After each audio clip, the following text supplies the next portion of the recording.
মানুষের চাহিদা আর চাওয়া পাওয়ার কোনো শেষ নেই।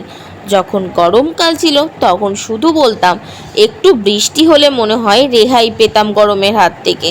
আর যেই কিনা দিনের পর দিন বৃষ্টি হয়েই চলেছে আর এখন কিনা ভাবছি ওই গরমকালটাই মনে হয় ভালো ছিল।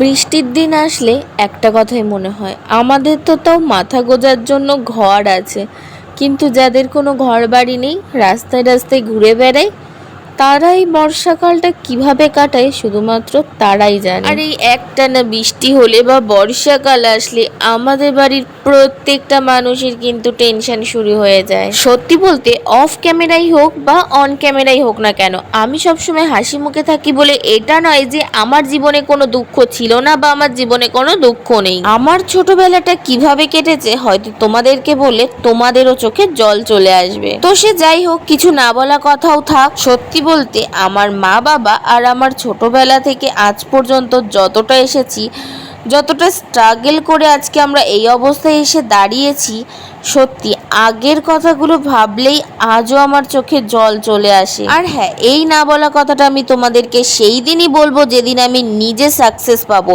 বা নিজে কিছু করে দেখাবো, আমি সেদিনই মুখ খুলবো এবং তোমাদেরকেও শেয়ার করবো। তো সে যাই হোক, আগের কথা ভেবে এখন নিজেকে স্যাড করে কোনো লাভ নেই। বাই দ্য ওয়ে, এখন তো এটাই মনে হয় আমি জীবনে যতটা হ্যাপি থাকবো, আমাকে দেখে যারা হিংসা করে তারা ঠিক ততটাই জ্বলবে। তো সে যাই হোক, ওইসব পুরোনো দিনের কথা ভুলে গিয়ে নিজেকে লাইফে অনেকটা এগিয়ে নিয়ে যেতে হবে, এটাই একমাত্র লক্ষ্য আছে আমার। সত্যি বলতে আমি আর এখন অতটাও ভাবি না যে কে আমাকে নিয়ে কি ভাবলো, কে আমাকে নিয়ে কি বললো।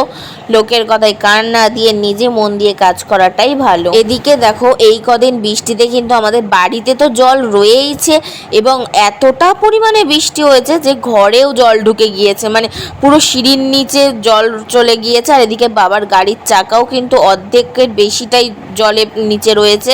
আর এদিকে আমরা ভীষণ টেনশানে রয়েছি যে গাড়ির নিচে যে মোটরগুলো রয়েছে ওগুলোতে জল রাখলে খুব বড় একটা প্রবলেম হয়ে যাবে। প্রবলেমের থেকে বড় কথা, গাড়ির বড় সড়ো একটা ক্ষতি হয়ে যাবে যদি ওই মোটরে জল লাগে। সত্যি বলতে আমার পার্সোনালি বর্ষাকাল একদম ভালো লাগে না, শুধুমাত্র এই কারণে যে আমার বাড়িতে জল উঠে যাবে, ঘরে জল ঢুকে যাবে, এই জন্য আমার বর্ষাকাল ভালো লাগে না। তোমাদের বর্ষাকাল কেমন লাগে অবশ্যই জানিও। দেখো, বৃষ্টি হলে বাড়ির উঠোনে জল ঢুকে যায় এই ব্যাপারটা নর্মাল, বাট ঘরে কাদের জল ঢুকে যায় অবশ্যই কিন্তু কমেন্ট করে জানিও। আমাদের কিন্তু বৃষ্টি হলে, বেশি বৃষ্টি হলে ঘরেও জল ঢুকে যায়। যাই হোক, আজ ভিডিওতে অনেক মনের কথা বলে ফেলেছি। দেখা হচ্ছে নেক্সট ভিডিওতে। টাটা।